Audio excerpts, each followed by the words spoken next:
Kig ikke kun på, hvor langt den ligesom er kommet ud, hvor mange medier har dækket den. Det vigtigste er jo faktisk, at du har ramt den målgruppe, du rigtig gerne vil ramme. Så det kan være nichemedier, det kan være lokalmedier, det kan også være de nationale medier. Men sørg for, når du laver din måling bagefter, at se på, hvad var det egentlig, vi rigtig gerne ville opnå her. Telenor er en virksomhed, som for mange føles som der, hvor jeg køber min telefon, og der, hvor jeg køber et SIM-kort.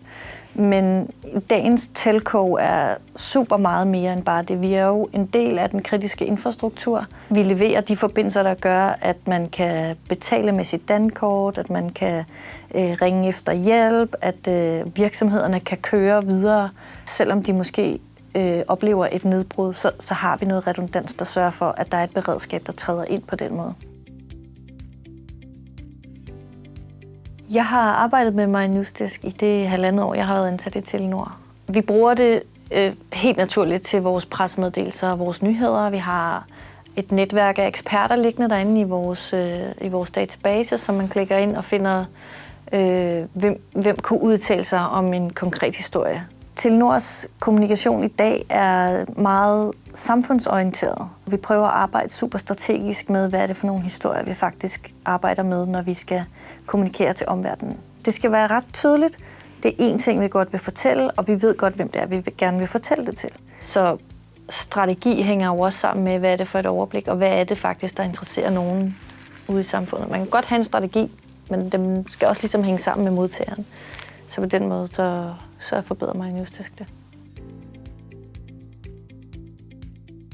Når der så er noget, vi i virkeligheden rigtig gerne vil have ud, så er MyNewsDesk jo en super god spiller på det. De har nogle helt konkrete kategorier, vi kan gå ind og kigge på og sige, er der nogle journalister, der plejer at dække det her område?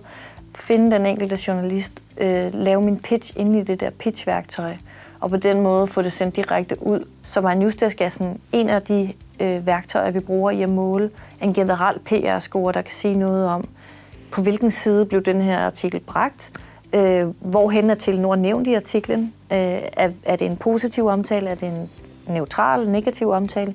Så MyNewsDesk dækker mange af de elementer, vi har brug for, når vi skal lave en strategisk måling af vores PR. Vores verden i dag, som jo er en moderne verden, den ændrer sig helt vildt hurtigt. Vi ved ikke, hvad der sker i det politiske landskab fra i går til i dag.